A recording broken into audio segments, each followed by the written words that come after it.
Blood doesn't smell like copper. Not when there's this much of it. It smells like rust and regret. Lorenzo D'Angelo, the most feared man in Chicago, was bleeding out in a dirty alleyway behind a greased spoon diner, betrayed by his own brother. He had accepted death. He had closed his eyes waiting for the cold. But instead of the reaper, he felt a tiny warm hand on his cheek. He opened his eyes to see a 6-year-old girl in a ragged pink coat staring at him with wide, fearless eyes. She didn't scream at his mangled face. She just whispered the words that would burn down the entire underworld. "Don't cry, sir. My mom is going to save you." And that was the moment everything changed. Rain in Chicago had a way of washing away everything but the sins. On this Tuesday night, the downpour was torrential, hammering against the asphalt of 4th Street, drowning out the distant sirens. Lorenzo Enzo D'Angelo dragged his body another inch across the wet concrete. His breath came in ragged, wet hitches. The bullet in his side, a parting gift from a sniper rifle during what was supposed to be a peace summit, burned like a hot poker. But the bullet in his leg, that one had shattered bone. He was the capo of the D'Angelo crime family. He wore suits that cost more than most people's cars. He commanded an army of 300 soldiers, and now he was dying behind a dumpster that smelled of rotting onions and stale coffee grounds. Luca. The name tasted like Bull. His own lieutenant. His cousin. The ambush had been perfect. His driver was dead. His security detail was painted across the interior of the armored SUV a block away. Enzo had managed to crawl out and limp into the labyrinth of alleyways, losing the hit squad in the storm, but his luck had run dry. He slumped against the brick wall, his vision blurring. The neon sign of Miller's all-night diner buzzed above him, casting a flickering, sickly yellow light over his ruined Armani suit. "This is it," he rasped, his head falling back.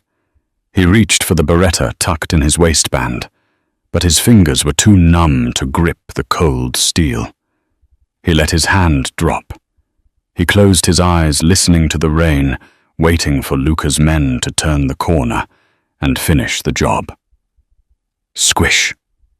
Squish. Squish. It wasn't the heavy boot steps of a hitman. It was the sound of small, light sneakers splashing in puddles. Enzo forced one eye open. Standing 3 feet away was a child. She couldn't have been more than 6. She wore a faded pink raincoat that was a size too big and held a clear plastic umbrella adorned with cartoon ducks. Her hair was a riot of blonde curls, damp from the humidity, and her eyes were a startling, piercing blue. She held a black trash bag in her other hand. She had clearly come out the back door of the diner to dump the trash. Enzo tried to growl to scare her away, to tell her to run before the wolves came. "Go," he wheezed. The girl didn't flinch.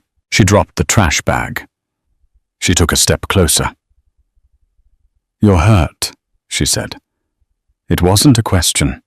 Her voice was high, sweet, and completely out of place in the grime of the alley.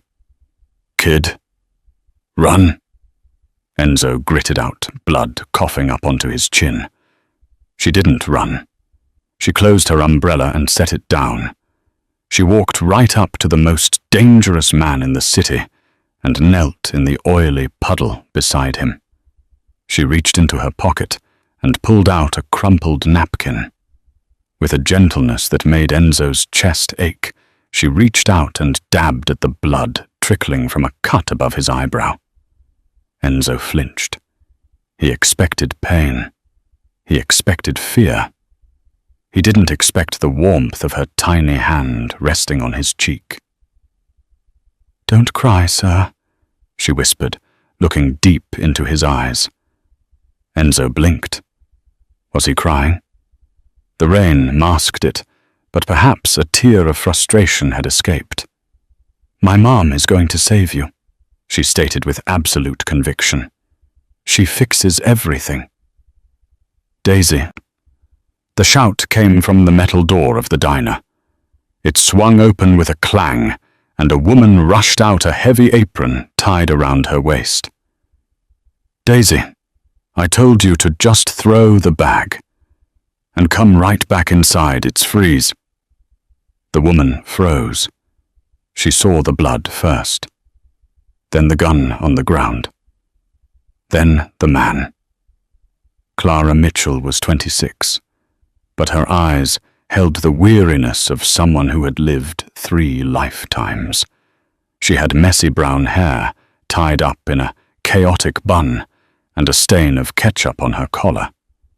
She stared at Enzo, and for a second Enzo saw the panic flare in her eyes. He knew that look. It was the look civilians gave him right before they screamed.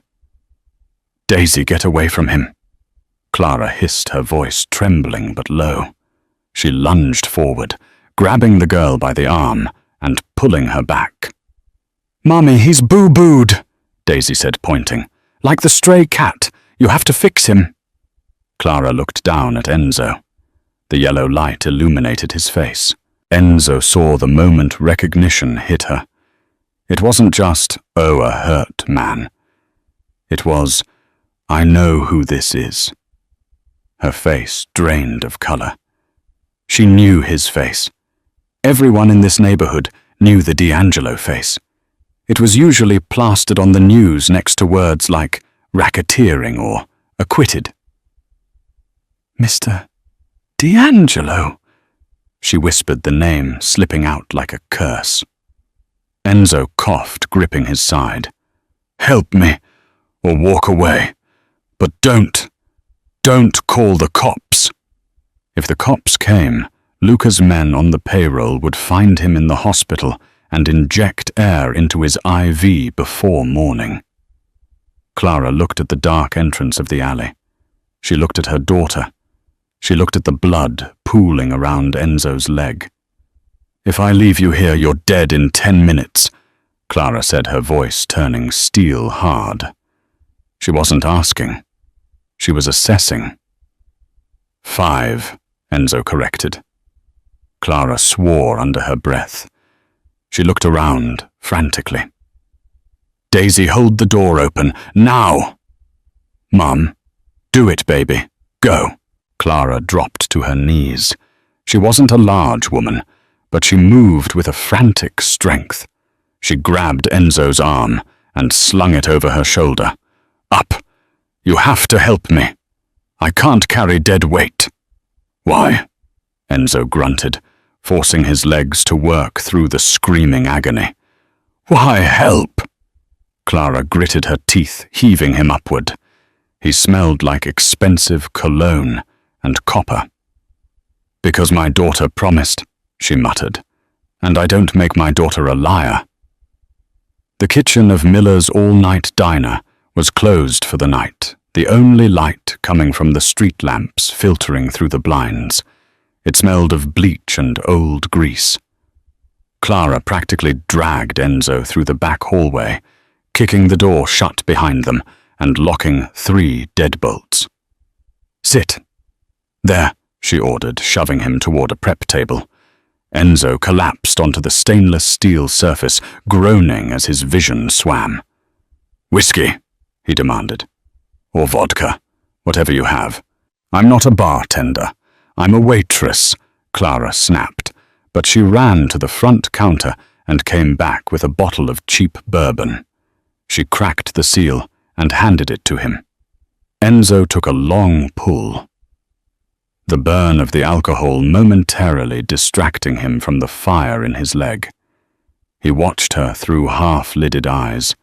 She was moving fast, too fast for a waitress. She washed her hands in the sink, scrubbing them red with harsh soap. She ripped her apron off. Then she pulled a first aid kit from under the counter, but it wasn't a standard box of Band-Aids. It was a tackle box. She opened it. Sutures, scalpels, hemostats. Enzo's eyes narrowed. "You're not a waitress." Clara didn't look at him. She was snapping on a pair of latex gloves. "I am tonight. Daisy, go to the booth in the front and draw. Put your headphones on. Do not come back here until I say so." Daisy, who had been watching with wide eyes, nodded solemnly. She looked at Enzo. "Be brave, mister." Then she skipped away. "Who are you?" Enzo asked, his hand tightening on the bourbon bottle. "Shut up," Clara said. She took a pair of shears and cut open his pant leg.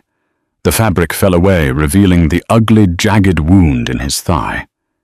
She didn't flinch. She probed the wound with gloved fingers. Enzo roared, arching his back. "Stop moving or I'll nick the artery, and you'll bleed out on my clean floor," she said coldly. "The bullet is lodged against the femur. It didn't shatter the bone completely, but it cracked it. I have to take it out." "You're a doctor," Enzo realized. "I was a resident. A long time ago," Clara muttered. She poured bourbon directly into the wound. Enzo saw white. He bit his tongue so hard he tasted fresh blood. When his vision cleared, Clara was holding a scalpel. "This is going to hurt more than getting shot," she warned. "Bite on this." She shoved a rolled-up dish towel into his mouth. The next 10 minutes were a blur of agony that felt like hours. Enzo, a man who had been tortured by rival cartels and hadn't made a sound, found himself sweating through his clothes, gripping the edge of the steel table until the metal warped. He watched her work. She was precise, brutally efficient. There was no hesitation in her hands. She dug the bullet out with a sickening clink as she dropped it into a metal bowl.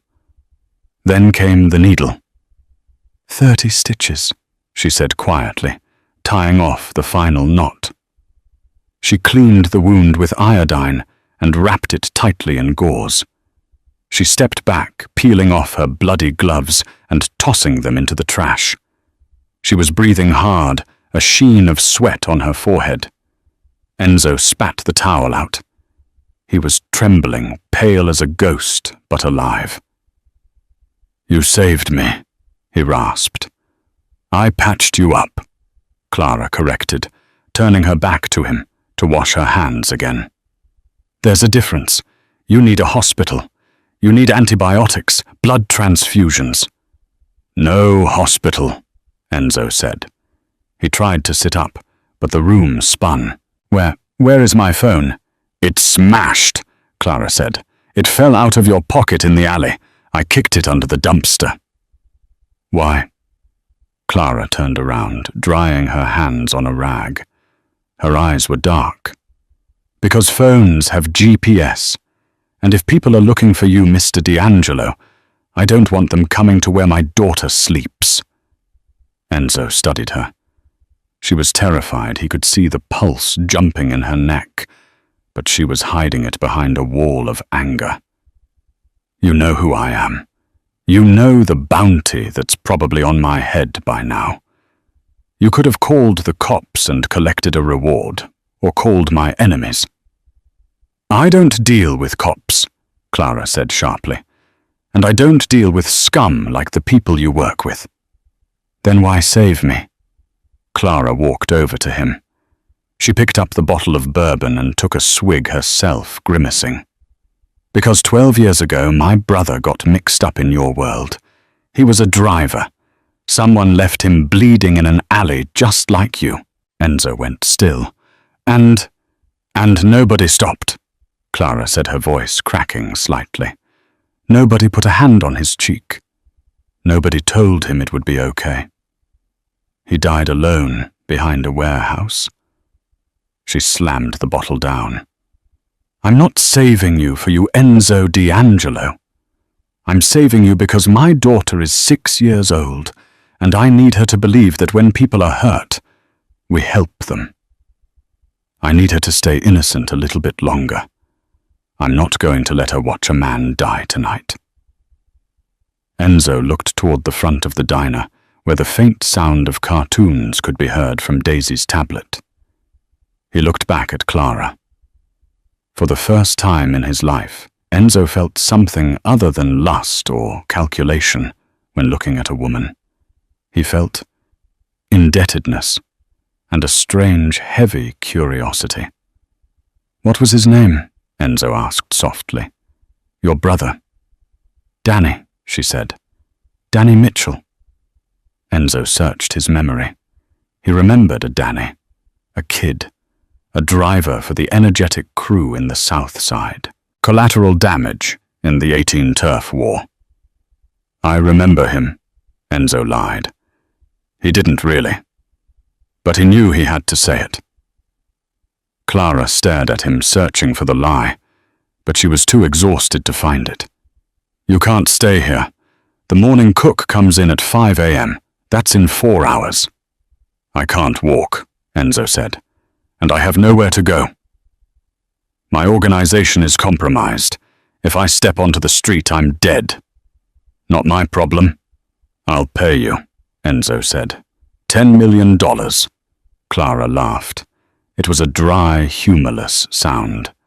"I don't want your blood money." "Then I'll owe you," Enzo said. His voice dropped an octave, turning into the voice that commanded boardrooms and executions. "A life debt. From the capo of Chicago. You save me, you hide me until I heal, and I will grant you anything. Protection, a new life. Anything." Clara looked at the door where her daughter was. She looked at the blood on the floor. She knew she had already crossed the line. If his enemies found out she had stitched him up, they would kill her and Daisy just for being witnesses. She was trapped. "My car is out back," she whispered, defeated. "It's a beat-up Honda. You're going to have to lie down in the trunk."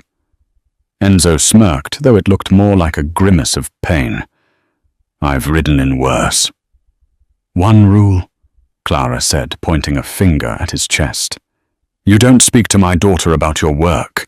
You don't swear in front of her. And the second you can walk, you leave, and we never see you again." "Deal," Enzo said. But as Clara helped him off the table, his arm draped heavily around her shoulders. Enzo D'Angelo knew it was a lie. He was a man who took what he wanted, and he had a feeling that after this is over, he wouldn't be able to just walk away from the woman who sewed him back together and the little girl who wasn't afraid of the dark. The trunk of the 2008 Honda Civic smelled of motor oil and stale groceries. For Enzo D'Angelo, a man accustomed to the hand-stitched leather of a Maybach, the cramped darkness was a humiliation. But as the car rattled over potholes vibrating through his shattered leg, humiliation was the least of his worries. Every bump sent a shock wave of agony up his spine. The car finally stopped. The engine sputtered and died. The trunk popped open, letting in the cold, wet air of the Chicago night. Clara's face appeared framed by the sodium-orange glow of a street lamp. She looked terrified, scanning the parking lot. "We're here," she whispered. "It's the 3rd floor. No elevator. Can you move?" Enzo gritted his teeth. "I'll make it." He rolled out of the trunk, his expensive suit now ruined beyond recognition. He leaned heavily on Clara.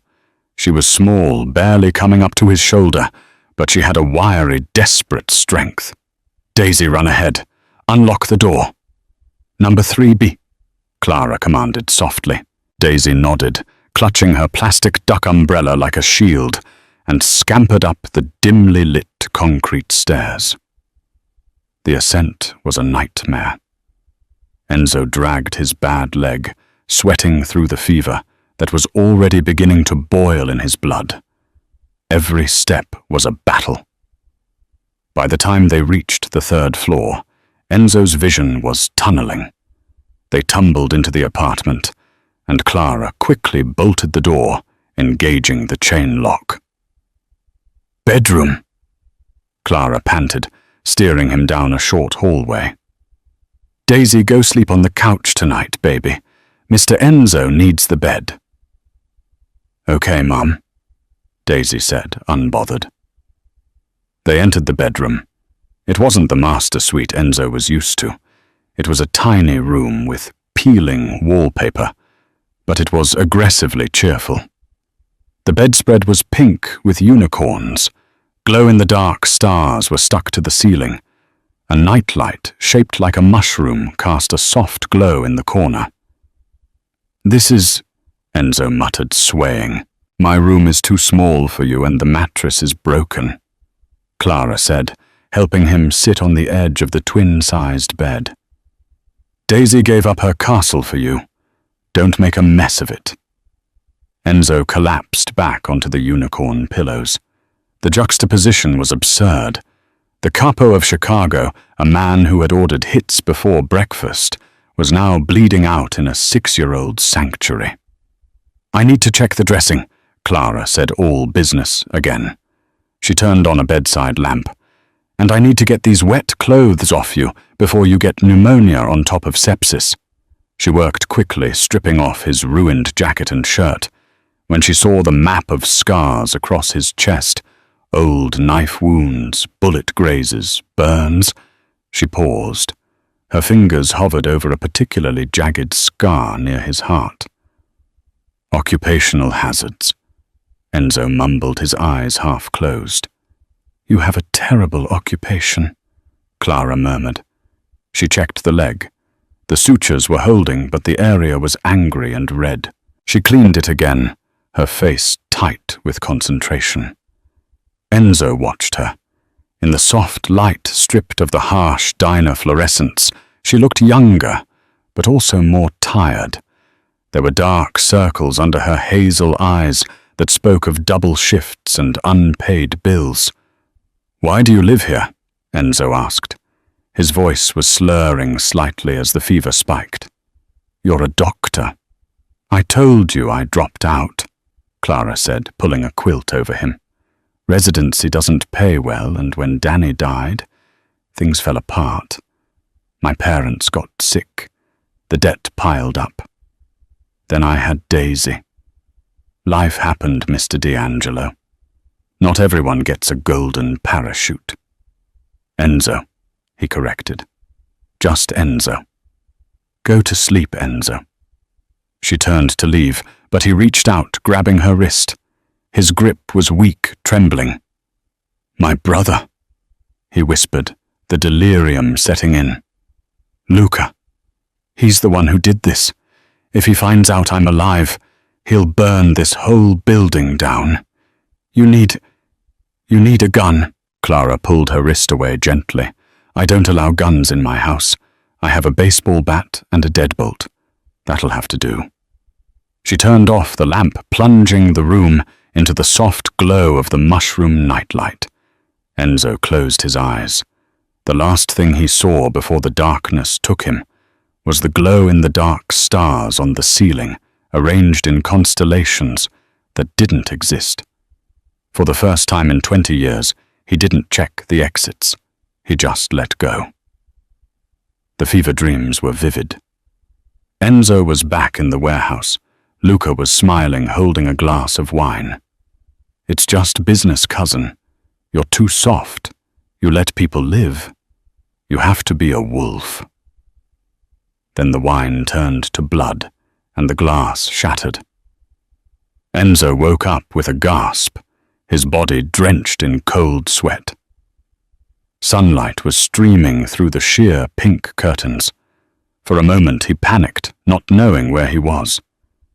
Then the smell of bacon and coffee hit him, grounding him in reality. He tried to sit up. His leg screamed in protest, feeling like it was encased in concrete. He fell back with a groan. "You're awake." A small face popped up over the edge of the bed. Daisy. She was wearing mismatched pajamas, a striped top and polka dot bottoms. She was holding a plate of slightly burnt toast. "Mum said not to wake you, but you were making noises," Daisy said matter-of-factly. "Like a bear." Enzo blinked, his throat dry as sandpaper. Water.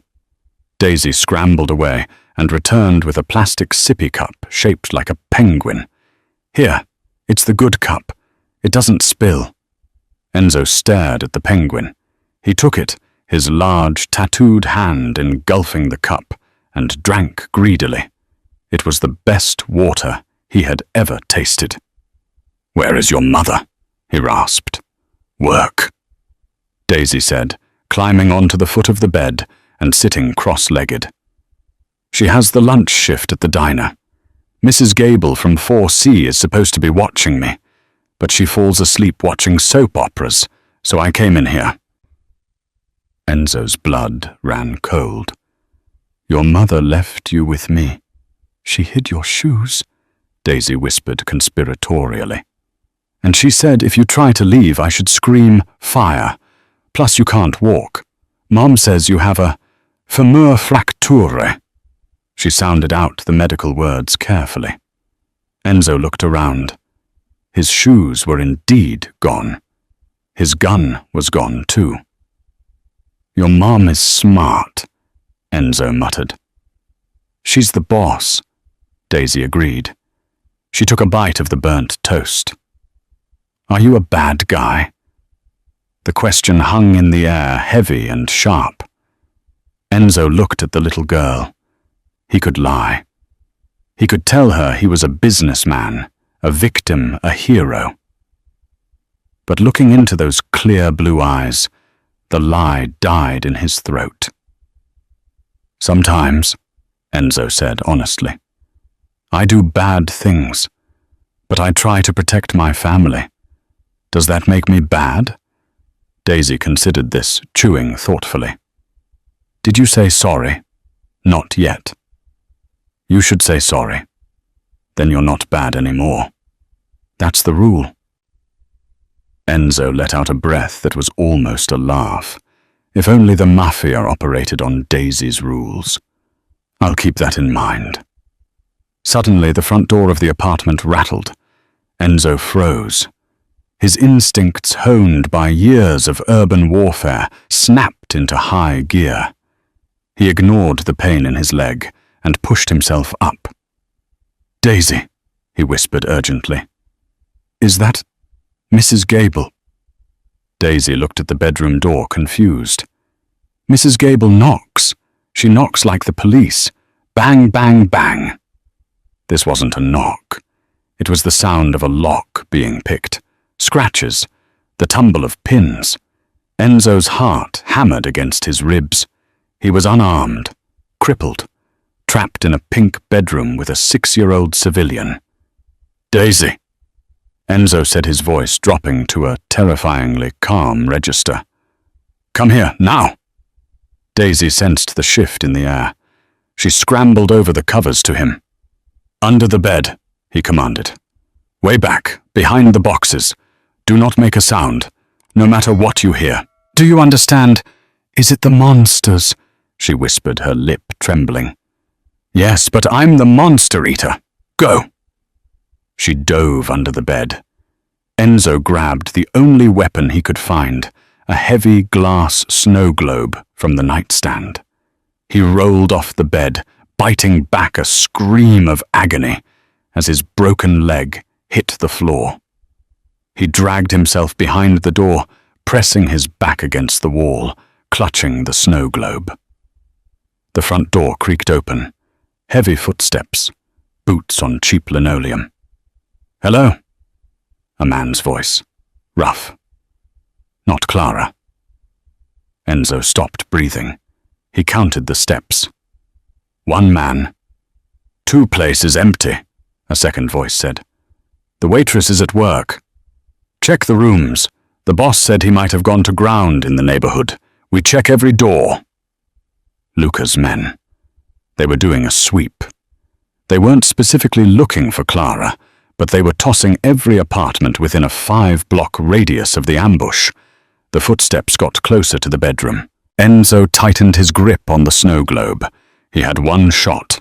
He had to take the first one down, take his gun, and kill the second. In his condition, The odds were 0. But he looked at the bedskirt where Daisy was hiding. 0 isn't an option. The door handle turned. The door pushed inward. A massive figure in a leather jacket stepped into the pink room. He held a suppressed pistol. Enzo didn't hesitate. He swung the snow globe with every ounce of strength he had left. Crack! The heavy glass smashed into the man's temple. The man dropped like a stone, his gun clattering across the floor. Enzo lunged for the gun. But the second man was already in the doorway. He saw his partner fall. He raised his weapon. Enzo was on his knees, his fingers inches from the fallen gun. He looked up, staring down the barrel of a 9mm. This is it, he thought. I'm sorry, Clara. Hey! The shout came from the hallway behind the gunman. The gunman turned his head, distracted for a split second. Wham! A metal baseball bat swung through the air, connecting solidly with the back of the gunman's knees. He howled, buckling. Clara stood there, still wearing her diner uniform, her face a mask of pure feminine rage. She swung the bat again this time, bringing it down on the man's wrist. The gun flew out of his hand. "Get out of my house!" she screamed. The man panicked by the ambush, and the ferocious woman scrambled back, clutching his wrist. He looked at his unconscious partner, then at the gun on the floor that Enzo had now grabbed. Enzo leveled the pistol at the man's chest.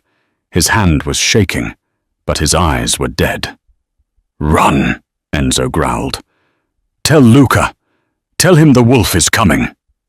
The hitman didn't need to be told twice. He abandoned his partner and sprinted out of the apartment. Silence slammed back into the room. Enzo lowered the gun, his adrenaline crashing. He leaned his head back against the wall, panting. Clara dropped the bat. She rushed to the bed. "Daisy, Daisy." "I'm here, Mommy." Daisy crawled out from under the bed, dusty but unharmed. Clara scooped her up, burying her face in the girl's curls, sobbing dry, terrified tears. She held her daughter so tight, her knuckles turned white. After a long minute, Clara looked up at Enzo. Her fear was gone, replaced by a cold, hard realization. "They found us," she said. "They were sweeping the block," Enzo said, checking the pulse of the unconscious man on the floor. "He's out cold, but the other one, he'll be back, with 10 more. Enzo looked at Clara. "You have to leave. Pack a bag. Go to the police. Tell them I broke in and held you hostage. It's the only way you stay safe." Clara stood up, putting Daisy down. She walked over to Enzo. She looked at the blood seeping through his bandages again. She looked at the unconscious hitman in her daughter's bedroom. "No," Clara said. "Clara, don't be stupid. They will kill you." "They'll kill us anyway now," Clara said, her voice trembling but resolute. "We're witnesses. The police are on your cousin's payroll, aren't they?" Enzo nodded slowly. "Most of them." "Then we can't go to the cops, and we can't stay here." Clara went to her closet and pulled out a duffel bag. She began throwing clothes into it. "What are you doing?" Enzo asked. "I'm saving you," Clara said, throwing a pile of Daisy's socks into the bag. "Again. Get up, Enzo. We're going to my grandmother's cabin." "Your grandmother's cabin?" Enzo looked at her in disbelief. "I have millions of dollars in offshore accounts, safe houses in Zurich, and you want to take me to a cabin?" Clara turned to him, zipping the bag. "Do you have access to those accounts right now?" "No." "Can you walk to Zurich?" "No." "Then you're going to the cabin. It's in the woods, 4 hours north. No cell service, no neighbors, and plenty of guns. My grandma was a doomsday prepper." Enzo stared at her. This waitress who smelled like maple syrup and bleach had just taken out a hitman with a baseball bat and was now planning a tactical retreat. A slow, painful smile spread across Enzo's face. "Okay," he said. "To the cabin." The cabin was less of a rustic retreat and more of a fortress disguised as a shack. Located deep in the Wisconsin woodlands, miles from the nearest paved road, it was surrounded by towering pines that whispered in the wind. For 2 weeks, it became their world. Life in the cabin developed a strange domestic rhythm. Enzo, the man who used to decide the fate of businesses with a snap of his fingers, was now relegated to the couch, his leg propped up on a stack of old National Geographic magazines. Clara was his nurse, his guard, and his tormentor. "Eat it," Clara said, shoving a bowl of oatmeal toward him. "I hate oatmeal. It's peasant food," Enzo grumbled, though he took the bowl. "It's heart healthy, and since you've lost a pint of blood, you need the iron. Eat." She didn't fear him anymore. The fear had evaporated somewhere on the drive up, replaced by a pragmatic, almost bossy familiarity. She changed his bandages with efficient hands, scolded him when he tried to walk too soon, and ignored his demands for wine. But it was Daisy who truly disarmed him. Daisy didn't see a Mafia boss. She saw a captive audience. "Mr. Enzo, look," she said one evening, holding up a drawing. It was a crude crayon depiction of a stick figure with a giant black beard. Enzo had grown scruffy, holding hands with a smaller stick figure. "Is that, me?" Enzo asked, pointing to the beard. "Yes, and that's me. We're fighting the dragon." She pointed to a green blob in the corner. "Who is the dragon?" "The bad men who came to the house." Enzo stared at the drawing. He felt a lump in his throat that had nothing to do with his injuries. He had spent his life building an empire of fear, believing that power was the only thing that mattered. Yet here he was, powerless, being protected by a woman and a child who had nothing. "It's a masterpiece," Enzo said softly. "I'll buy it from you. $5,000. Daisy giggled. "Silly. You don't have money. You can pay me in cookies." As the days turned into weeks, Enzo healed. The fever broke. The bone began to knit. He started doing push-ups on the floor, sweat dripping from his brow, driven by a singular purpose: revenge. But the target of his revenge was shifting. It wasn't just about reclaiming his territory anymore. It was about ensuring that the dragon never came near Daisy again. One night a storm rolled in, knocking out the power. The cabin was plunged into darkness. Rain hammered against the tin roof. Lightning flashed, illuminating the room in stark white bursts. Daisy was asleep in the back room. Enzo sat by the fireplace, feeding logs into the flames. Clara sat on the rug opposite him, nursing a mug of tea. The silence between them was heavy, charged with something unspoken. "You're leaving soon?" Clara said. It wasn't a question. "My leg can hold weight now," Enzo replied, not looking at her. "I made a call on the sat phone you found in the bunker. My loyalists are ready. They're waiting for my signal." "So you go back to war?" "I have to." "And what happens to us?" Clara asked, her voice quiet. Enzo looked at her. The firelight danced on her face, softening the worry lines. She was beautiful in a way that the polished plastic women of his world never were. She was real. She was tough. "I told you," Enzo said. "I'll set you up. Money. A house in France, anywhere you want." "I don't want your money, Enzo." "Then what do you want?" Clara stood up and walked over to him. She stopped inches from his chair. I want to know that this wasn't just a job, that we weren't just safe houses. Enzo reached out his hand, wrapping around her waist. He pulled her closer. He could smell the rain on her hair and the soap she used. Clara, he whispered, his voice rough. You saved my life. You are the only thing in this world that isn't tainted. He kissed her. It wasn't the aggressive, possessive kiss of a crime lord. It was desperate, tender, and terrified. It was the kiss of a man who had found salvation and knew he had to leave it behind. For that night, the war didn't exist. There was only the fire, the storm outside, and the woman who had stitched his heart back together. 3 days later, the peace was shattered. Enzo was outside testing his leg by chopping wood when he heard it. The distant hum of an engine. He dropped the axe. He limped to the edge of the tree line, peering down the dirt road.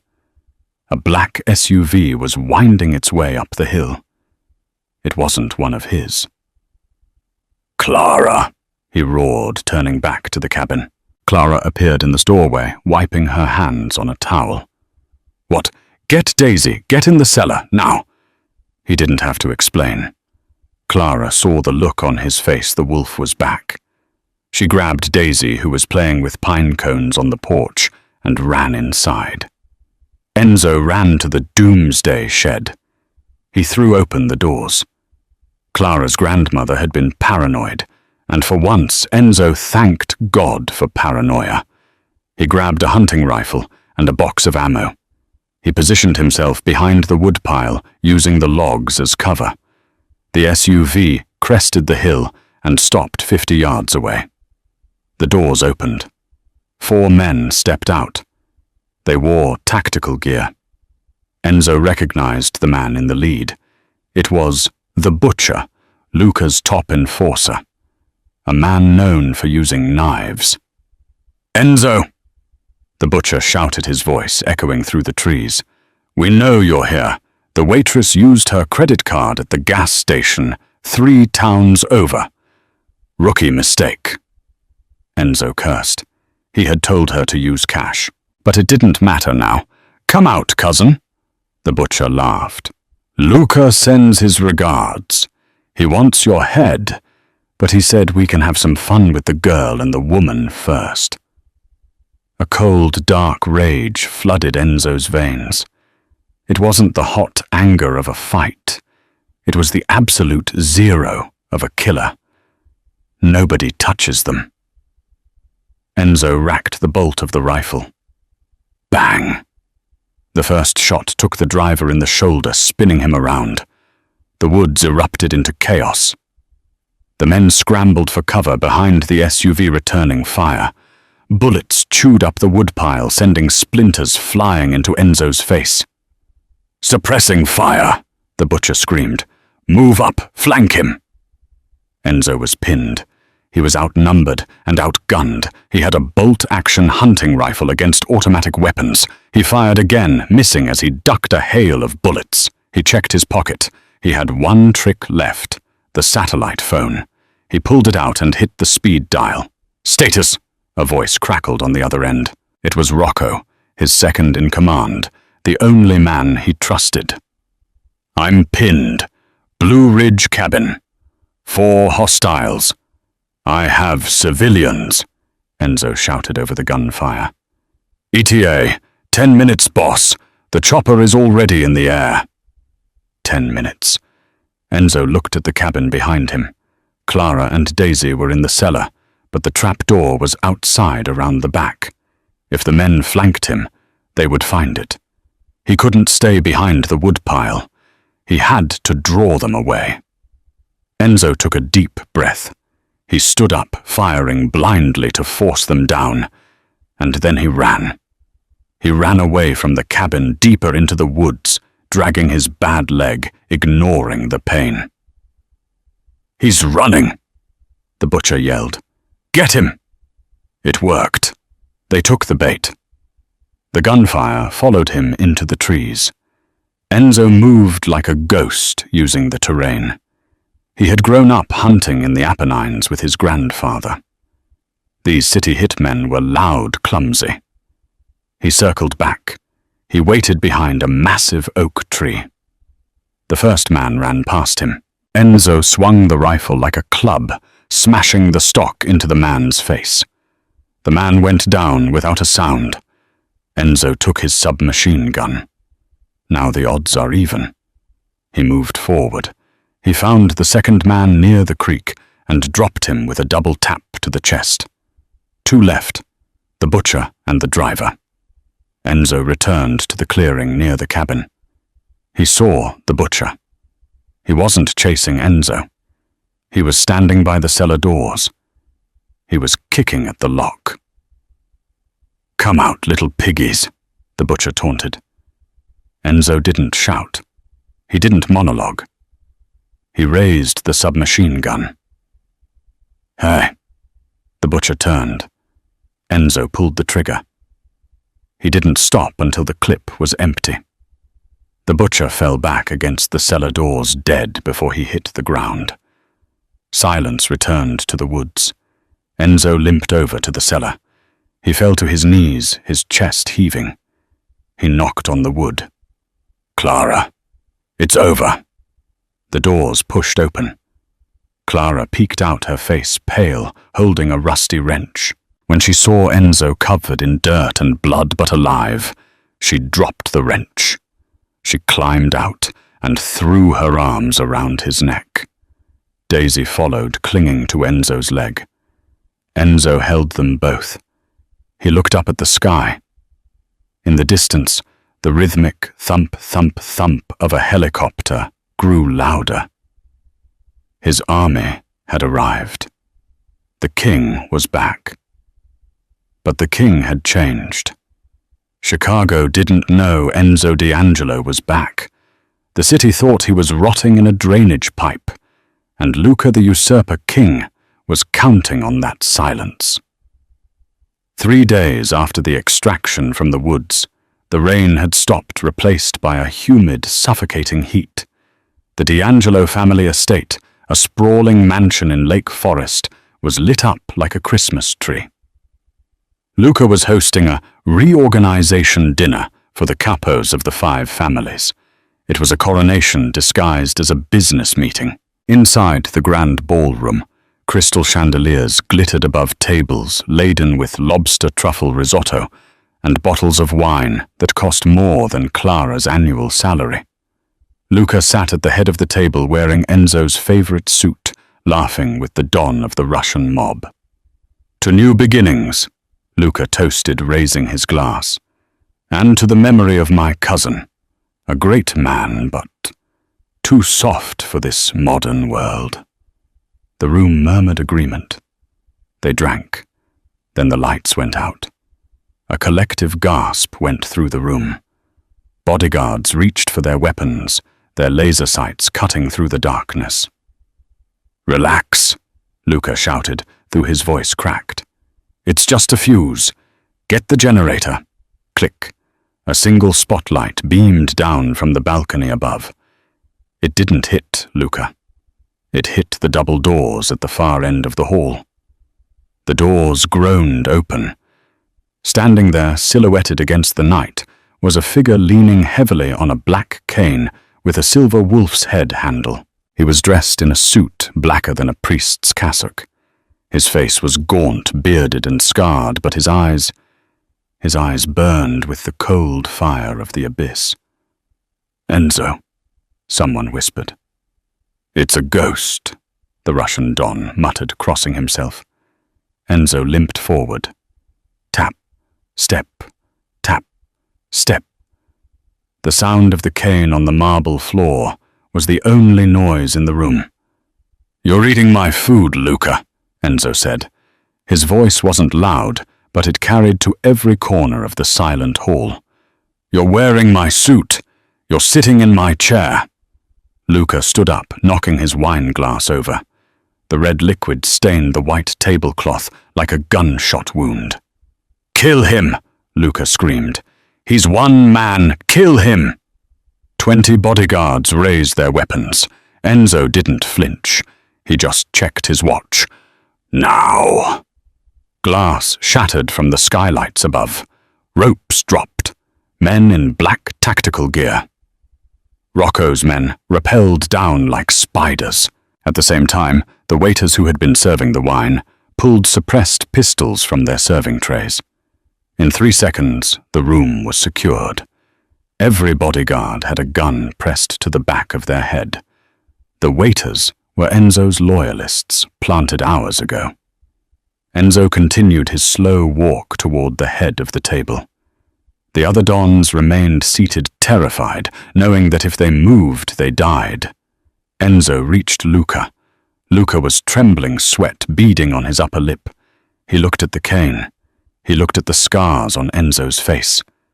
"Cousin," Luca stammered. I did it for the family. You were weak. You were going to get us killed." "I was weak," Enzo agreed softly. He stopped right in front of Luca. "I thought mercy was a currency. I thought blood meant loyalty." Enzo raised his hand. Rocco stepped forward and handed him a pistol. It wasn't a gold-plated Desert Eagle. It was a simple dirty Glock, the same gun the butcher had tried to use in the woods. But then, Enzo continued, his voice dropping to a whisper, "A little girl told me something. She told me to say sorry when I do bad things." Enzo jammed the barrel of the gun into Luca's chest. "I'm sorry, Luca." Bang! The sound was deafening in the cavernous room. Luca slumped back into the chair, his eyes wide with shock before sliding to the floor. Enzo turned to the table of crime lords. He didn't raise his voice. He didn't threaten them. He simply placed the gun on the table next to the spilled wine. "The D'Angelo family is under new management," Enzo said. "The old management. Anyone have an objection?" Silence. "Good," Enzo said. "Enjoy the risotto. It's excellent." He turned and walked away, the cane tapping a rhythm of absolute power. But as he exited the hall, leaving the violence behind him, Enzo didn't feel the rush of victory he used to crave. He felt empty. He had his crown back. But he was missing his heart. 2 months had passed. Clara Mitchell was wiping down table 4 at Miller's all-night diner. The fluorescent lights still hummed with that annoying buzz. The coffee still smelled burnt. The customers were still rude. Nothing had changed, and yet everything was different. She looked at the front door every time the bell chimed. She told herself she was afraid. She told herself she was looking for hit men, but she knew she was lying. She was looking for him. Enzo had kept his word. The day after the helicopter rescue, a lawyer had shown up at her apartment. He had handed her the deed to a house in the suburbs, a trust fund for Daisy's college, and a check for $5 million. Clara had torn the check up. She had sent the lawyer away. She didn't want to be paid off like a mistress. She had saved his life. She had washed his blood off her floor. They had shared a silence in a cabin that felt more intimate than any marriage she had ever known. And then he had vanished. "Mummy, draw with me," Daisy said from the booth near the window. Clara sighed, forcing a smile. "In a minute, baby."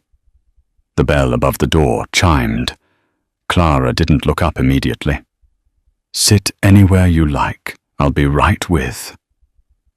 The air in the diner changed. It grew heavier, charged with static. The chatter of the truckers at the counter died down. Clara froze. She knew that cologne. Sandalwood, expensive tobacco, and rain. She looked up. Enzo stood in the doorway. He wasn't wearing a tuxedo.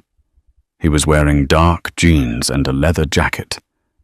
He was walking without the cane now, though a slight limp remained a permanent reminder of the alley. He looked out of place among the vinyl seats and ketchup bottles. He looked like a wolf who had wandered into a petting zoo. He walked straight to her. He didn't look at the customers. He didn't look at the cook. He only looked at her. "You tore up the check," Enzo said. "No hello. No small talk." "I don't want your money," Clara said, gripping her rag tightly. "I told you that in the kitchen while I was sewing your leg shut." "I bought the building," Enzo said. Clara blinked. "What? The diner? The apartment complex? The block? I bought it all this morning." Enzo took a step closer, invading her personal space, radiating that intense heat she remembered from the cabin. "So technically I'm your landlord, and your boss. You can't just buy people's lives," Clara hissed, her eyes flashing. "Why are you here, Enzo? You have your kingdom back. Go rule it." "I tried," Enzo said. His voice was raw. He reached out and took the rag from her hand, tossing it onto the table. He took her hands in his. They were rough, calloused hands, holding hers with a terrifying gentleness. "I sat in my mansion," Enzo said. "I had everything. Power, fear, respect. And all I could think about was burnt toast and a pink bedroom." Clara's breath hitched. "Enzo." "You were right," he said. "I am a bad man. I have done terrible things and I can't undo them. But I don't want to be the monster anymore. I want to be the man you saw in the woods." "And what about the danger?" Clara asked, tears pricking her eyes. "What about the next Luca?" "There is no next Luca," Enzo said darkly. "I made sure of that. I am the most powerful man in this city, Clara. And I will burn this city to ash before I let anyone touch a hair on your head." "Mr. Enzo." Daisy had spotted him. She slid out of the booth and ran full tilt down the aisle. Enzo released Clara's hands and dropped to one knee, ignoring the pain in his bad leg. He opened his arms just in time for Daisy to slam into him. "You came back!" Daisy squealed. "Did you slay the dragon?" Enzo hugged the little girl, burying his face in her neck. He looked up at Clara over Daisy's shoulder. His eyes were shining. "Yes, Piccola," Enzo whispered. "The dragon is gone." He stood up, lifting Daisy with him. He looked at Clara. "I don't want you to be my nurse," Enzo said. "And I don't want you to be my employee. I want you to be my conscience. I want you to be the one who tells me when to stop." Clara looked at the man who had bled on her floor.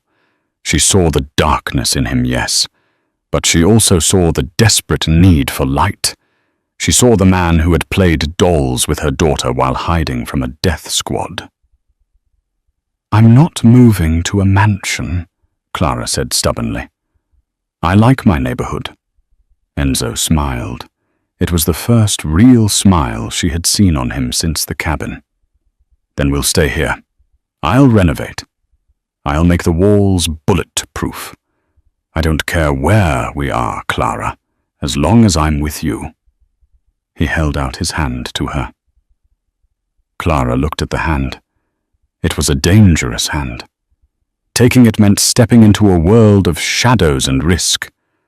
But letting it go meant living the rest of her life, wondering what if. She took his hand.